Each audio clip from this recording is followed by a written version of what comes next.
Bonjour à tous et bienvenue dans Miss Martinique Experience. Vous me connaissez sûrement comme votre Miss en titre, mais aujourd'hui je passe de l'autre côté pour vous faire découvrir nos Miss. Mère de famille, directrice ou chef d'entreprise, comment Miss Martinique nous a fait évoluer.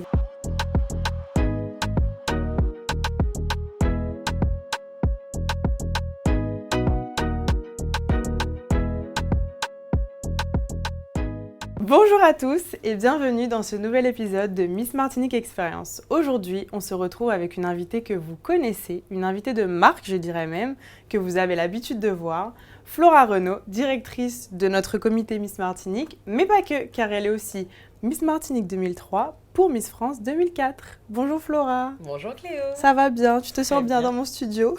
Très bien, ravie d'être accueillie dans ton studio Cléo.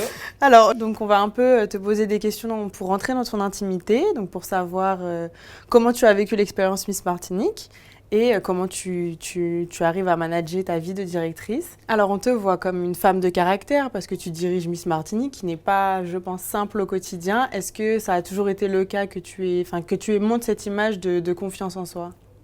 Alors non, pas du tout, effectivement. D'ailleurs, à l'époque, quand j'ai participé à Miss Martinique, c'était bien parce que justement, je n'avais pas confiance en moi et que je m'étais un peu lancé le challenge de tenter cette aventure pour... En fait, l'idée, c'est que je me trouvais grande, très mince, et tout le monde me disait, mais pourquoi tu fais pas Miss, pourquoi tu fais pas mannequin? Et en fait, en participant à Miss Martinique, je me suis dit, bon, ben, ça sera peut-être l'occasion de justifier cette taille, Oui. etc. Donc, non, j'ai pas toujours dégagé cette confiance, peut-être, que l'expérience me permet aujourd'hui d'asseoir. Ok, et donc du coup on parlait de Miss Martinique. Est-ce que ça a été un chemin tout tracé, que tu participes à Miss Martinique et que tu te retrouves à la tête du comité Miss Martinique? Alors non plus, pas du tout. Je pense que c'est concours de circonstances, c'est la vie. Donc d'abord Miss Martinique, ce challenge qui, je suis très heureuse de l'avoir fait parce qu'effectivement ça a participé à changer des choses dans ma vie, puisque je deviens Miss Martinique alors que moi je le fais un petit peu sur un coup de tête. Et aujourd'hui, après presque 15 ans hors du domaine des Miss, l'opportunité s'est présentée à moi il y a 2 ans et demi déjà de prendre la direction du tout nouveau comité Miss Martinique. Et femme de challenge, j'ai accepté j'ai accepté ce nouveau challenge. Ah, pour l'instant tu t'en sors très bien, donc tu peux continuer pendant des années encore. Peut-être pas des années, mais merci, on essaye de faire les choses bien. Et donc Miss Martinique, on voit que tu suis un peu l'évolution des nouvelles règles et tout ça. Comment c'était à ton époque, on va dire? Mais c'est vrai que ça a énormément évolué. Ça a énormément évolué. C'est vrai qu'à l'époque, c'était l'époque de Madame de Fontenay, hein, d'ailleurs. On était sur des règles beaucoup plus strictes qu'aujourd'hui.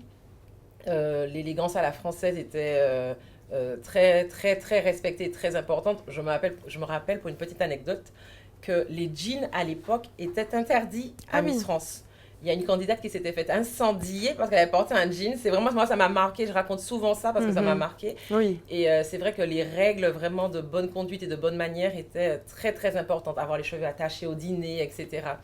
Et puis, tous les critères pour participer également, ça a énormément évolué depuis.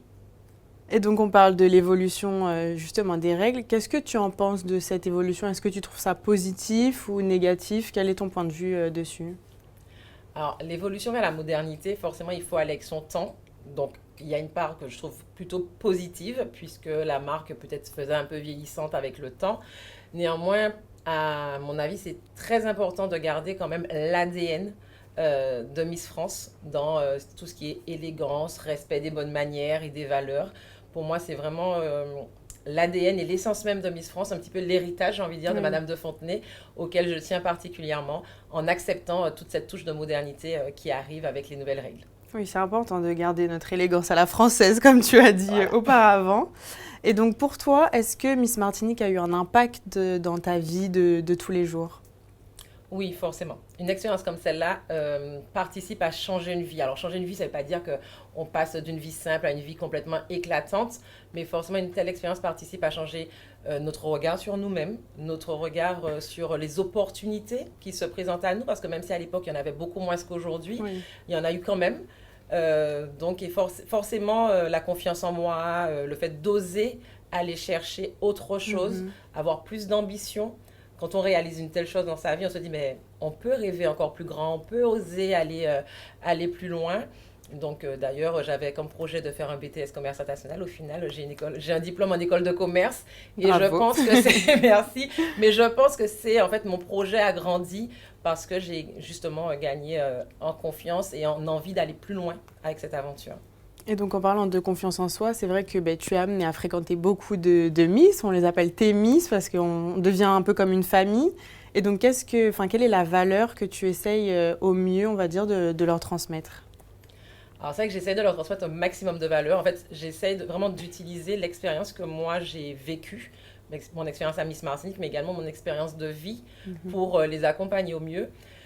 Il y a peut-être quelque chose que je répète souvent, c'est oser. Osez croire en vous, osez vivre vos rêves et saisissez chaque opportunité. La confiance en soi, c'est pas forcément le message que je véhicule de but en blanc. Parce qu'en fait, comme j'explique, on apprend à avoir confiance en soi en osant. Oui. En fait, c'est le fait d'oser et d'agir qui fait qu'au fur et à mesure, on a de plus en plus confiance en nous. Donc, je pense que ce que je dis le plus souvent, c'est oser. Oser saisir vos rêves et les opportunités qui se présentent à vous. J'essaye de garder cette ligne de conduite aussi. Il faut. Et tu oses de plus en plus la J'essaye. preuve. Aujourd'hui, tu as lancé, je tiens à le dire, c'est toi qui tenais à lancer ce module. Il n'a pas été proposé par le comité. C'était ton idée et c'est justement ça. C'est une façon d'oser. Tu avais envie de proposer ça. Tu l'as fait, tu t'es lancé. Je trouve que tu le fais plutôt bien. Merci beaucoup. Très enchantée de t'avoir reçue dans mon beau studio. Mais j'ai été ravie et encore, je te félicite, Cléo, pour cette initiative. Merci beaucoup. Donc, vous l'aurez compris, il ne faut pas se laisser submerger par la peur et il faut oser. C'était notre dernier épisode. Malheureusement, j'étais très contente de vous présenter ces Alors, Cléo, je vais t'arrêter. Je vais t'arrêter tout de suite parce que non, ce n'est pas le dernier épisode. Ah bon? Je sais que tu tenais, je sais que c'est ton projet, mais je pense que l'ensemble des Martiniquais ont également envie de découvrir qui est Cléo Modestine, leur Miss Martinique 2024. Donc, on se retrouve la semaine prochaine pour mieux connaître Cléo Modestine, Miss Martinique 2024. Bisous.